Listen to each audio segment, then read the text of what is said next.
you guys? Welcome back to my channel. So this is what episode are we on? Episode 4, I think. I hope I'm right there. I don't have my phone next to me right now, so I can't even check. But I believe that we're on episode 4 of the fat loss series. So as you can see, today I don't have my nice little chart thingy that I normally have next to me during these. And that's because this topic is pretty simple. I didn't really think that it needed a super fancy sheet, and it's probably just going to be really quick to the point. But today's episode is going to be on weights versus cardio for fat loss. So we're going to talk about that a little bit, but first, if you have not seen the rest of my fat loss series videos, episode 1 was covering are you even ready to go into a fat loss phase. Episode 2 details out how exactly to set up your calories and protein for fat loss. Episode 3 goes into the science of scale fluctuation. And so now we're going to jump into episode 4, weights versus cardio. So this is a question that I get asked a lot, so I'm super excited to do this video. Be sure to go ahead and give this video a thumbs up and subscribe if you enjoy my content, if you want to support my content, if you're enjoying this fat loss series, whatever, be sure to go ahead and do that. I really would appreciate it. So again, this is probably going to be a super quick to the point video because it's a pretty basic topic, but again, I get asked all the time, so I still wanted to do a full video on it. So hopefully you guys enjoy. Let me know if you have any questions, and let's hop into this. So weights versus cardio for fat loss. First, I kind of want to touch on, the aspect of cardio from a perspective of just health in general. So I know that cardio gets demonized a lot in like the bodybuilding community. And that is mainly because, the different adaptations that our body is going to get from weightlifting and cardio. But, it does, and this is not regarding a fat loss phase, but I think it gets demonized a lot, with people who maybe aren't trying to lose fat and whatnot. It's like, okay, zero cardio, never, it's bad. But it does have a lot of health benefits from a mental perspective and a heart perspective. So I do just want to preface that first whenever I talk about doing like the minimal amount of cardio, that you can. I do hate cardio, but I don't hate it in the sense of I don't think it should be demonized as it is. I personally just don't enjoy it. So whenever it comes though to a fat loss perspective, in my opinion, and there is also some science obviously backed behind that, we should keep cardio, I would say, to a minimum, but not as in do none, but just don't do more than you actually need to see the desired result for fat loss. The reason being for this is, number one, it is going to add quite a bit of time onto your sessions. As you keep adding cardio, you're going to be in the gym for longer, so that's going to be a restraint. It can also, for some people, just get very mentally tedious to just have tons and tons of cardio. But more so than all of that is that it is going to be taking away a little bit from our recovery and performance in general in our lifts, which I will get into why that matters here in a second. But that is one thing that you do want to watch out for with cardio in a fat loss phase is, if we have the option to create this caloric deficit from food and cardio, I typically prefer to more often than not pull from food. Now, at the same time, there is a point where you are going to have to start adding cardio because we don't want to pull food down too much either. But from the perspective of, we don't just want to keep adding cardio and just like go from zero minutes a week to 200 minutes a week of cardio, whenever that is going to have an impact on our recovery, because whatever we train, we have to recover from. And we really want to be focused on recovering from our lifts. So I guess I should also go ahead and say cardio, like, why do we even use it in a fat loss phase? And I think a lot of people see it as like a magic thing, and it's not magic by any means. It's actually literally, it's a tool that we can use to get ourselves into that caloric deficit. So we have really 2 ways to get into that caloric deficit: decreasing energy intake, increasing energy expenditure. So cardio is going to cover that increasing energy expenditure side of things, as well as like steps and things like that, which I'll touch on at the end of this video. But that's what cardio is used for, and it's not magic. I think a lot of people think, oh, I'm going to add in cardio and get shredded, but if you're not in a caloric deficit, it's still not going to happen. So we do want to use it kind of as a tool, just as we do the shifts in macros. So we do want to track the amount that we're doing, things like that, because it is going to contribute to that energy expenditure. And we want to kind of balance that with our intake so that we can be sure that we're in the correct caloric deficit.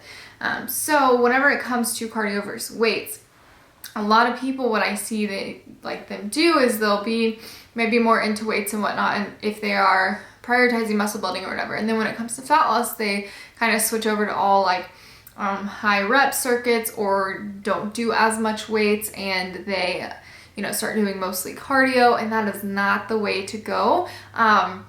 Number one, whenever it comes to switching over to like high rep, low weight, just because you want to lose body fat, there is a time and place for phases that are a little bit higher rep and whatnot, but it shouldn't be ultimately like, you shouldn't just do high rep in a fat loss phase and just do low rep in a muscle building phase. They actually both have their place in both phases.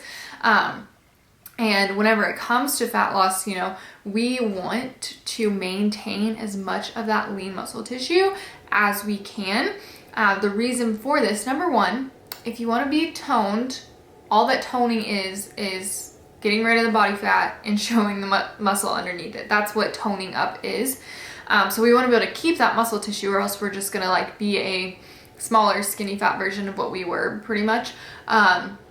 Secondly, keeping muscle tissue up is going to increase or keep BMR up more. So whenever, our metabolism is going to be downregulated, hormones are going to be downregulated in a dieting phase, but the higher that we can keep that lean muscle amount, the higher our BMR is going to be, the higher our metabolic rate in general is going to be, which is a big positive whenever you are dieting, because you can eat more, and that's fun. So those are two really important reasons, and the two ways that we can maintain the two ways that we can maintain muscle in a dieting phase is going to be number one, protein, number two, resistance training. And of course, we can do things to help, like not slashing our calories way too far, not adding way too much cardio, taking things slow and steady, things like that. But two main things that are going to really stimulate keeping that lean tissue: protein intake and weightlifting, resistance training. So with that being said, if you go from, your normal weightlifting, and then all of a sudden you're like, okay, well, I'm cutting now, so I'm going to do high reps, low weight, you're gonna not have as much of a stimulus on the muscle tissue. There's not going to be as much tension there. You're not going to be stimulating it as much.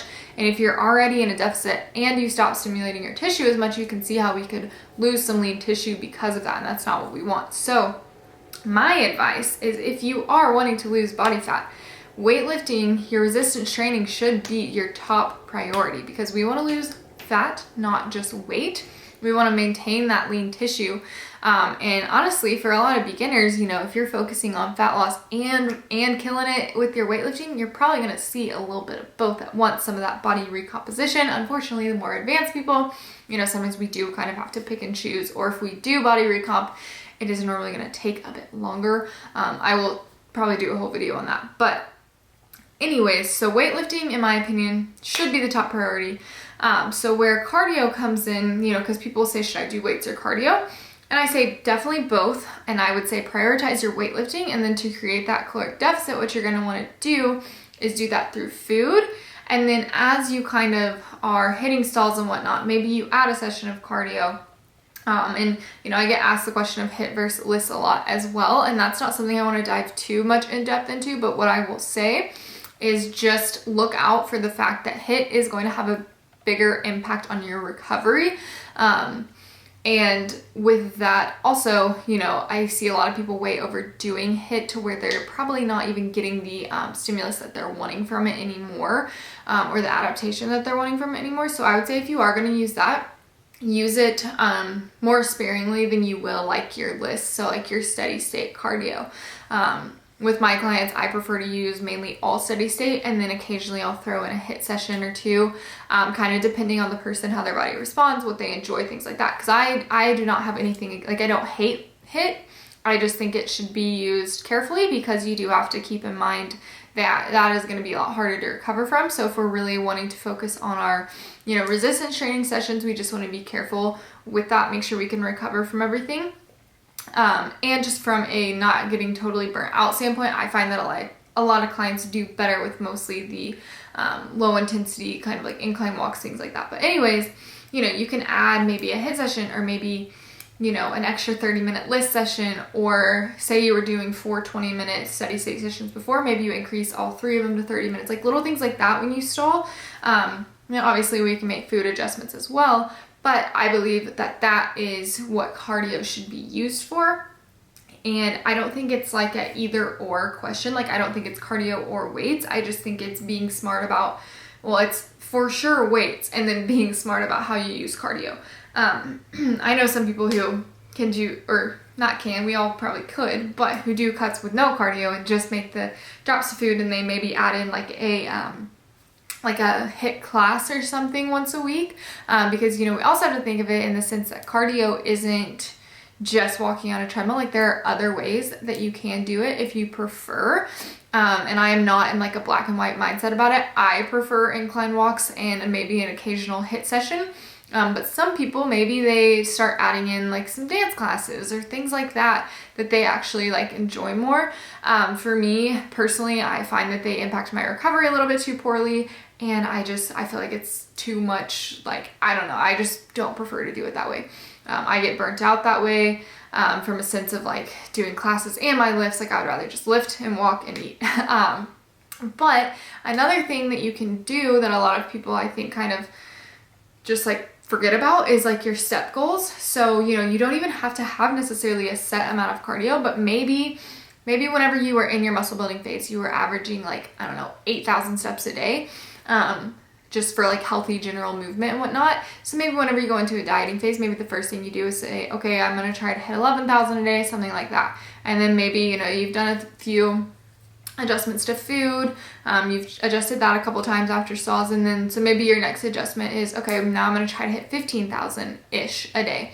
And I would give yourself a range so that you don't get so obsessed with like the exact number, but maybe you're going to hit around 15,000 steps a day, because that's a way to increase energy expenditure.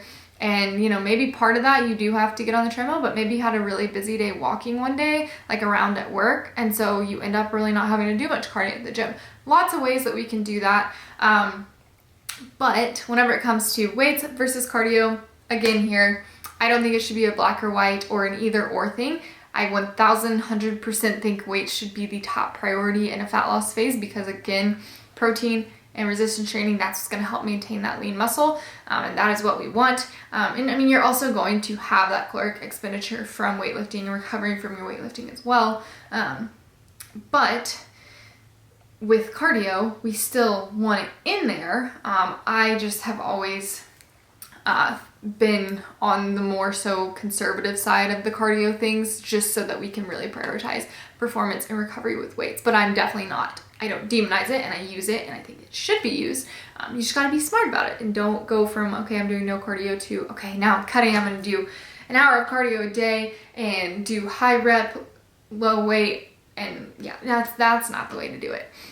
So hopefully that was helpful for you guys. I don't want to give any like definitive numbers here, because it will very much so depend on the person, their training history, how their body responds, their job, like so many different things.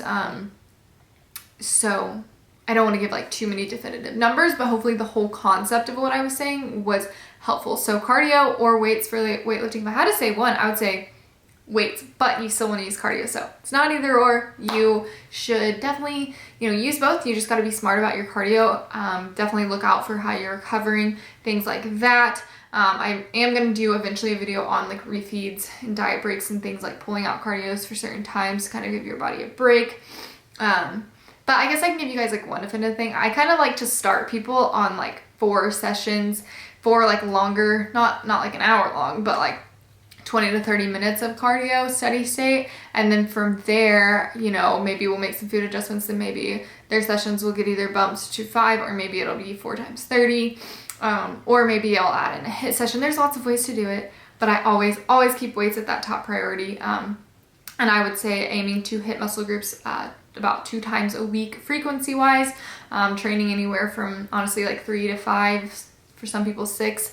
I prefer the lower, like the 4 to 5 rather than 6, just for recovery purposes, mental purposes. But hopefully that was helpful. I don't want this to get too long because I wanted this one to be short to the point, because it is a pretty simple concept. But let me know if you guys have any questions, and be sure to give this video a thumbs up and subscribe below if you are enjoying this series. I do have some more full days of eating, things like that coming. I have been trying to get these videos out on Monday. I think I've just missed one Monday, so I've been doing good about that so far, but hopefully you guys are enjoying it.